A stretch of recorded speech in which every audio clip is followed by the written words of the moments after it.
우리 주제표와 예배 캠페인 같이 하겠습니다. 복음의 사람 예배자로 살게 하소서. 우리는 가정의 예배자입니다. 우리는 영적 예배자입니다. 우리는 삶의 예배자입니다. 아멘. 지난 묵상 말씀 야고보서 2장 1절 세 번 같이 하겠습니다. 내 형제들아, 영광의 주 곧 우리 주 예수 그리스도에 대한 믿음을 너희가 가졌으니 사람을 차별하여 대하지 말라. 내 형제들아, 영광의 주 곧 우리 주 예수 그리스도에 대한 믿음을 너희가 가졌으니 사람을 차별하여 대하지 말라. 내 형제들아, 영광의 주 곧 우리 주 예수 그리스도에 대한 믿음을 너희가 가졌으니 사람을 차별하여 대하지 말라. 아멘. 하나님께서 오늘 우리에게 주시는 말씀은 욥기 6장 1절에서 30절까지 말씀입니다. 오늘 본문을 통해서 진실한 친구가 필요하다라는 제목으로 말씀의 은혜를 같이 나누겠습니다. 2001년에 개봉했던 영화 친구라는 작품이 있었죠. 그게 굉장히 크게 흥행했었습니다. 그 영화에 보면 어릴 적부터 친하게 지낸 친구 4명의 이야기가 나오는데 그들이 커서 2명은 조직 폭력배가 됐습니다. 그러다가 결국은 조직의 이권 때문에 친구를 죽이는 결과를 초래합니다. 제목은 친구지만 과연 그게 친구인가 생각을 하게 되는 겁니다. 추사 김정희가 그린 유명한 세안도라는 그림이 있어요. 자, 이 그림에는 나무 2그루만 나옵니다. 하나는 소나무고 하나는 잣나무입니다. 겨울이 돼서 바람이 불어도 다른 나무들은 나뭇가지가 다 떨어져도 가장 변하지 않고 가장 늦게 낙엽이 지는 나무가 이 소나무와 잣나무입니다. 그래서 이 나무들이 의미하는 것은 뭐냐면 어려움 중에도 자신의 곁을 또 의리를 지켜줬던 그의 친구 이상적이라는 인물을 생각하면서 그린 그림입니다. 이 추사 김정희가 모든 관직을 박탈당하고 제주도로 귀향 갔을 때가 있었습니다. 그때 옆에서 잘 나갈 때는 항상 옆에서 또 친한 척하고 잘해주던 그런 사람들이 연락이 다 끊어졌습니다. 그러나 사제의 연을 맺었던 이상적이라는 사람은 의리를 지키기 위해 2번이나 중국 북경에 가서 책을 구해다 줬습니다. 그래서 이 추사 김정희는 그에게 대한 이 고마운 마음을 표현하기 위해서 이 세안도를 그렸어요. 그래서 이 소나무와 잣나무 이 그림을 통해 진정한 친구란 것은 이렇게 마지막까지 또 끝까지 옆을 지켜주는 지조 있는 사람이다라는 것을 이렇게 표현을 했습니다. 여러분, 신앙생활도 마찬가지입니다. 우리가 올바른 신앙으로 살아가는 데 있어서 나를 지지해주고 격려해주는 그리고 또 동행해주는 진실한 친구가 필요합니다. 이 존 버년의 철로 역정에서도 보면 이 주인공이 가장 마지막에 그의 곁을 지켜줬던 친구가 있는데 그 친구의 이름이 소망이라는 이름의 친구입니다. 그 친구에게 계속해서 소망을 불어넣어주고 동행해주는 그런 진실한 친구가 있었기 때문에 이 주인공이 마지막에 시온성에 들어갈 수 있었다. 철로 역정을 무사히 지나갈 수 있었다라는 겁니다. 그러나 반대로 오늘 본문에서 보면 욥은 자기 자신을 위로하러 왔다는 친구들이 오히려 자신의 죄를 인정하라고 하면서 훈계하고 있어서 참 더 많이 힘든 상황이 있습니다. 그래서 엘리바스의 이 훈계 뒤에 욥이 답변을 하는 내용이 이제 오늘 본문의 말씀입니다. 자, 오늘 본문에서 먼저 욥이 하는 말은 나는 무죄하다라는 얘기예요. 자, 먼저 2절에서 4절까지 말씀을 같이 읽겠습니다. 나의 괴로움을 달아보며 나의 파멸을 저울 위에 모두 놓을 수 있다면 바다의 모래보다도 무거울 것이라. 그러므로 나의 말이 경솔하였구나. 전능자의 화살이 내게 박힘에 나의 영이 그 독을 마셨나니 하나님의 두려움이 나를 엄습하여 치는구나. 아멘. 자, 욥은 자신이 얼마나 괴로운지를 친구들에게 설명을 합니다. 나의 괴로움을 또 나의 파멸을, 그 파멸된 상태를, 그 비참한 모습을 저울에다가 달 수 있다면 바다의 모래보다도 더 무거울 것이다. 그렇게 말해요. 내가 그렇게 고통스럽다. 지금 내 고통스러운 마음을 너희가 이해를 하고 말을 하는 것이냐, 이런 얘기죠. 그러면서요, 3절을 보면 그러므로 나의 말이 경솔하였구나 라고 되어 있는데, 이게 무슨 의미냐면 그러므로 내 말이 진짜로 경솔했다 그런 표현이 아니고, 그것은 이제 잘못을 인정하는 말이기 때문에 그런 의미가 아니고요, 이런 뜻입니다. 얼마나 내가 힘이 들었으면 내가 생일을 저주하는 말까지 했을까. 지금 욥이 하고자 하는 말은 내가 경솔했구나 하는 말이 아니라 내가 그만큼 힘들다는 것을 지금 강조하는 것입니다. 사람이 얼마나 힘들면 그렇게 말이 그냥 나오겠느냐, 그런 말이 나오겠느냐, 좀 이해해봐라, 그런 얘기예요. 그러면서 자신이 당하고 있는 고통은 전능자의 독화살이 와서 박힌 거라고 얘기를 합니다. 그래서 내가 지금 그 독을 마시고 있다는 거예요. 또한 하나님의 두려움이 나를 엄습하여 치고 있다라고 얘기를 합니다. 다시 말해서 내가 지금 당하고 있는 이런 어려운 고통은 내 죄 때문에 발생한 것이 아니라 하나님에게서 온 것이다. 그거를 지금 강조하고 있는 겁니다. 자, 이어서 우리 8절에서 10절까지 말씀을 같이 읽겠습니다. 나의 간구를 누가 들어줄 것이며 나의 소원을 하나님이 허락하시랴. 이는 곧 나를 멸하시기를 기뻐하사 하나님이 그의 손을 들어 나를 끊어버리실 것이라. 그러할지라도 내가 오히려 위로를 받고 그칠 줄 모르는 고통 가운데서도 기뻐하는 것은 내가 거룩하신 이의 말씀을 거역하지 아니하였음이니라. 아멘. 자, 여기서 말하는 것은 누가 내 간구와 소원을 들어준다면, 하나님께서 허락해 주신다면 얼마나 좋겠느냐. 근데 9절에서 내 진짜 지금 상황에서 내가 바라는 것은 하나님이 손을 들어 내 생명을 끊어버리는 것이다. 죽었으면 좋겠다, 그 얘기예요. 그만큼 내가 고통스럽다라고 말합니다. 그런데 10절에서 보면 그러할지라도 내가 위로를 받고 이렇게 그칠 줄 모르는 고통 가운데서도 기뻐할 수 있는, 버틸 수 있는 것이 하나 있는데, 그게 뭐냐면 내가 거룩하신 이의 말씀을 거역하지 아니하였다. 거역하지 아니한 그것이다. 나 하나님 앞에서 죄를 지어서 이게 고통받는 게 아니다는 것을 지금 강조하는 거예요. 내가 지금 죽고 싶을 정도로 이렇게 고통스러운데 이 고통은 하나님에게서 온 것이고, 내가 그래도 위로받고 내가 힘을 낼 수 있는 이유는 내가 죄를 지어서 그런 게 아니다라는 얘기입니다. 그나마 내가 그래서 지금 버티고 있는 거다라는 얘기를 하고 있습니다. 안 그래도 힘든 욥인데 지금 자기 자신을 친구들에게 변호해야 되는 이런 상황, 이게 얼마나 힘들겠습니까? 정말 위로받고 싶은 사람한테 지적받으면 그것은 더 힘든 일이죠. 자신을 이해해주지 못하는 그런 친구들에 대해서 계속 얘기합니다. 우리 14절 말씀을 우리 같이 읽겠습니다. 낙심한 자가 비록 전능자를 경외하기를 저버릴지라도 그의 친구로부터 동정을 받느니라. 자, 낙심한 사람이 하나님 경외하기를 저버릴지라도, 그러니까 어떤 사람이 고통스러워요, 힘이 들어요, 힘들다가 보니까 믿음 생활에서 넘어졌어요. 그런 일이 있을 수 있잖아요. 어떻게 사람이 한결같이 그럴 수 있습니까? 물론 그럴 수 있으면 좋은데, 내가 당한 상황이 너무나도 어렵고 고통스러우면 기도도 안 되고 예배도 안 되고 하던 봉사도 못하고 정말 넘어져 있는 그럴 때가 있을 수 있습니다.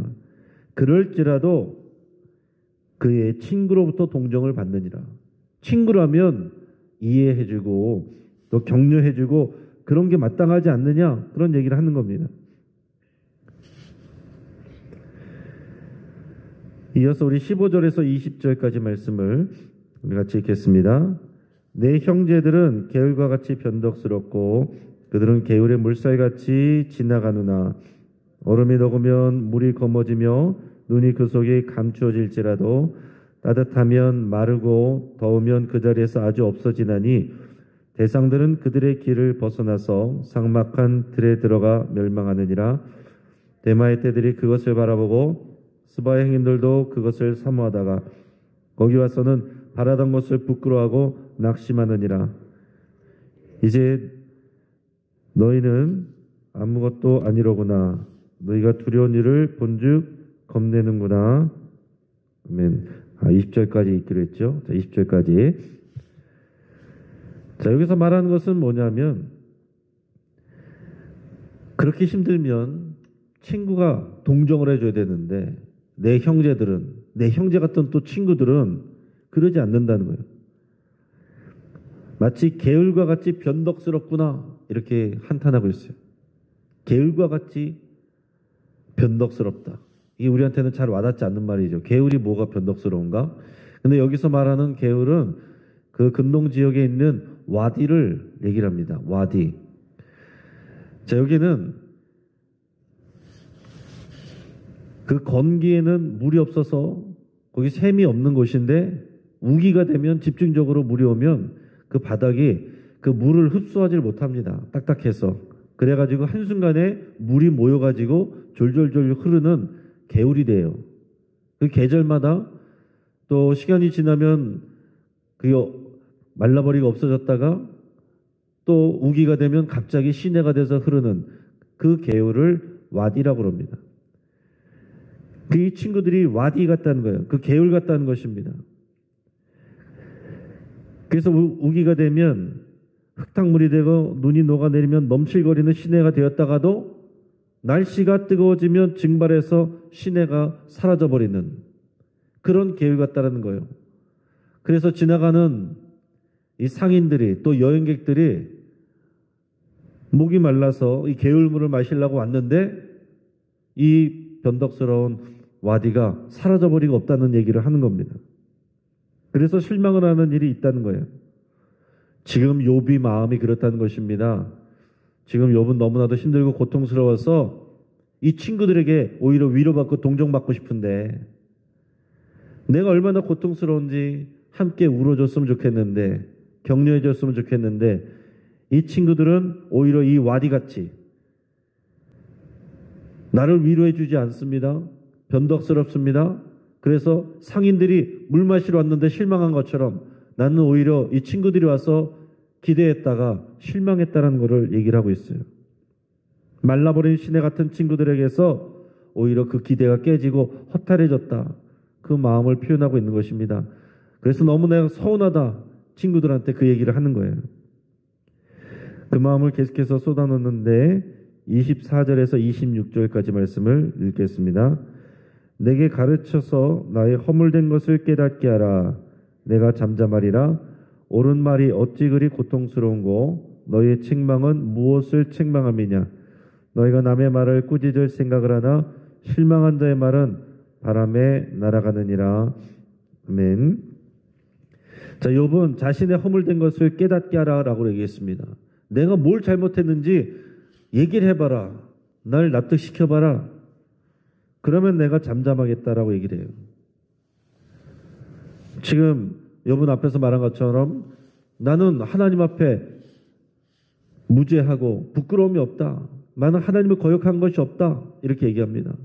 그러면서 친구들이 하는 말은 옳은 말이지만 그걸로 나를 지금 상처를 주는구나. 이렇게 얘기를 합니다. 앞에서 엘리바스가 한 말은 어떤 말이었어요? 인과응보적인 그런 교훈, 규범적인 지혜였습니다. 사람은 씨를 뿌린 대로 거둔다는 것. 하나님 앞에서 그 지혜대로 그 말씀을 따라 사는 것이 지혜고 그렇게 하면 하나님께서 지켜주시고 복을 주시고 그 말씀을 따라 살지 않는 것은 어리석은 일이고 악한 것이고 그러면 하나님에게서 오는 복을 받지 못하고 오히려 고난이 온다. 그 얘기예요. 그 틀린 말은 아니죠. 그 말 자체가 틀린 말은 아닙니다. 잠언에 있는 말들이 다 그렇고 시편 1편도 다 그런 것을 말씀하고 있습니다. 그 말 자체는 옳은 말이지만 그 지금 욥에게는 적용이 안 맞는 건데 그 옳은 말로 욥을 고통스럽게 하고 있다라는 얘기를 하고 있어요. 그러면서 너희가 지금 나를 책망하는 것은 무엇을 근거로 그러고 있는 거냐? 오히려 이렇게 반문을 합니다. 자, 친구들은 지금 와서 욥이 하나님 앞에서 자기 생애를 저주하는 그런 모습을 보면서 책망하고 꾸짖는데 막상 고통을 당하는 자의 말을 바람에 날아가는 것처럼 그럴 수 있는 것이라고 얘기를 합니다. 이 얘기도 그런 얘기예요. 고통스러운 사람의 말이 바람에 날아가는 것처럼 그렇게 정말 내가 내 생각이 그래서 그런 것이 아니고 내 고통스러운 상황 가운데서 말이 그렇게 나갈 수도 있는 건 아니냐? 얼마나 고통스러우면 그러겠느냐? 그걸 얘기를 하는 것입니다. 그 말하는 나의 고통, 나의 마음이 어떠한지를 너희가 좀 헤아려 봐라. 나는 그러면서 이것을 좀 더 쉽게 표현하면 이런 것입니다. 나는 지금 힘들어 죽겠는데 차라리 죽고 싶을 정도로 고통스러운데 내가 그런 말도 못하냐. 친구라면 그런 나의 고통스러운 마음을 공감해 줘야지. 계속 나보고 죄를 인정하라고 회개하라고 그렇게 말하니 나는 너무나도 속상하다. 그런 말을 하고 있는 겁니다. 여러분 사실 그렇습니다. 우리 주변에 있는 사람들이 말도 안 되는 소리 그런 말로 우리에게 뭐라고 하면 화는 나지만 그게 그렇게 상처는 되지 않아요. 어차피 말도 안 되니까 내가 떳떳합니다. 그런데 옳은 말로 꼬치꼬치 또 나에게 얘기하고 공격하면 참 그것이 고통스럽고 힘듭니다. 상처를 받습니다. 그래서 사람들은 맞는 말로 상처를 주는 거예요. 여러분 가족들에게서도 싸울 때 항상 그런 말씀 하잖아요. 내가 틀린 말 했어? 틀린 말로도 화를 나게 할 수 있지만 맞는 말로 공격하면요. 그건 더 큰 상처가 됩니다. 빠져나갈 구멍이 없잖아요. 그래서 사람들은 빠져나갈 구멍을 찾는데 내가 뭘 잘못했어도 예를 들어서 당신은 맨날 그러더라. 그렇게 한 건 사실인데 그래도 빠져나갈 구멍이 어디 있어요? 내가 언제 맨날 그랬어? 맨날은 아니거든요. 그래서 사람들은 빠져나갈 구멍을 찾는데 옳은 말로 조근조근 다 그렇게 사람을 공격하면 사람은 말라 죽습니다. 전쟁을 해도요. 공격할 때 적들이 빠져나갈 구멍을 남겨놓지 사지로 몰아넣으면 대듭니다. 우리 삶 가운데 우리 대인관계 가운데서도 옳은 말로 사람을 상처받게 하는 일들이 많습니다. 부부간에도 그렇습니다. 정말 힘들고 어려서 공감해 주기를 바라는데 가까운 이 배우자가 공감해 주기를 바라는데 오히려 옳은 말로 훈계하고 지적할 때가 많지 않습니까? 자식들이나 젊은 세대의 고통에 대해서도 위로해주고 격려해주기보다는 뭘 이런 걸로 그래? 나 때는 훨씬 더 심했어. 다 배부른 소리야. 그렇게 말하지 않습니까? 김남도 씨가 쓴 아프니까 청춘이다라는 그런 책이 있습니다. 그 젊은 세대 때 시련이 있고 어려움이 있고 청춘 때 다 그렇다는 것을 얘기를 하면서 이 저자가 말하고자 하는 것은 그런 시련을 잘 이겨내라. 격려하고자 이 책을 쓴 것입니다. 그런데 많은 사람들이 이 책에 대해서 오히려 비판을 하고 댓글을 하는데 뭐라고 대답하냐면 아프면 환자지 무슨 청춘이냐 이렇게 비판하고 나옵니다. 젊은 사람들은 아프면 되는 거냐? 아파도 되는 거냐? 또 어떤 사람들은 아프니까 청춘이면 왜 아픈지를 알려줘서 안 아프게 해야 되는데 그저 계속 청춘이니까 아프라고만 얘기하는 그런 책이다라고 하면서 비판하는 사람도 있어요. 참 요즘은 아무리 좋은 의도를 가지고 얘기해도 비판을 받을 수 있습니다.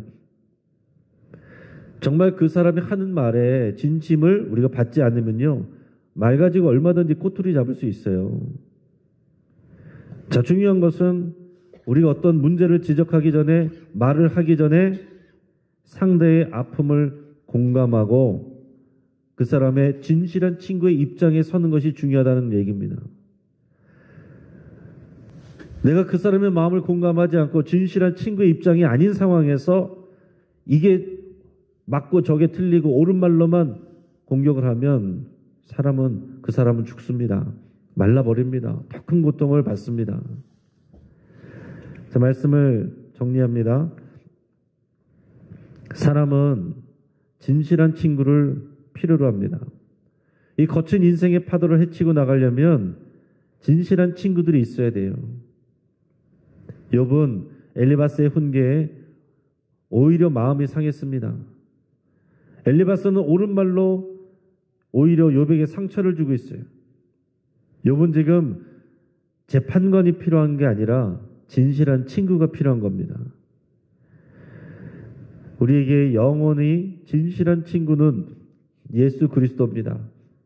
우리 사랑하는 가족들도 친구들도 나를 다 이해해 주지 못할 때라도 우리를 다 이해하시고 우리가 당한 시험을 다 당하셔서 우리의 모든 어려움들을 이해해 주실 수 있는 분, 공감해 주실 수 있는 분, 그분이 예수 그리스도세요. 우리 예수님과 깊은 사귐으로 나가시길 바랍니다.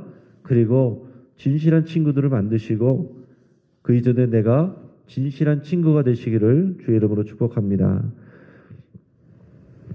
말씀을 붙잡고 함께 기도하겠습니다. 우리가 함께 기도할 때에 진실한 친구들을 하나님께서 허락해 주시기를 위해서 함께 기도하겠습니다. 또한 우리의 진실한 친구 되시는 예수님을 더 알아가고 깊이 사귀기를 여러분 그렇게 기도하시고 또 우리 자신이 다른 사람의 진실한 친구가 되기를 결단하며 기도하시기 바랍니다. 오늘 장래에 우리 허영순 성도님 오늘 발인 예배가 오전 9시 30분에 있고 9시에 출발합니다. 이 가정에 하나님의 위로가 임하기를 또 믿지 않는 또 자녀들에게는 믿음이 들어가기를 위해서 함께 기도하시고 오늘 목요일 갈릴리 전도대 활동을 위해서 함께 기도해 주시고 또 우리 교회의 교구와 구역이 또 구역원들이 서로에게 진실한 친구가 되어줄 수 있기를 위해서 함께 기도하겠습니다.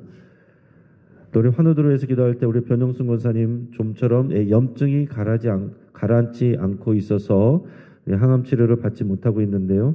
여러분 위해서 같이 기도해 주시고 최윤숙 권사님 오늘 백내장 수술 받는데 몸이 워낙 안 좋으시기 때문에 백내장 수술 받는 것도 쉬운 일이 아니라고 합니다. 여러분 위해서 같이 기도해 주시고 주변에 아픈 분들과 여러분들의 또 아픈 부위를 위해서 치유를 위해서 함께 기도하시기 바랍니다. 이 시간 주여 한번 부르짖고 기도할 때 여러분 소리내서 힘있게 함께 기도하겠습니다. 주여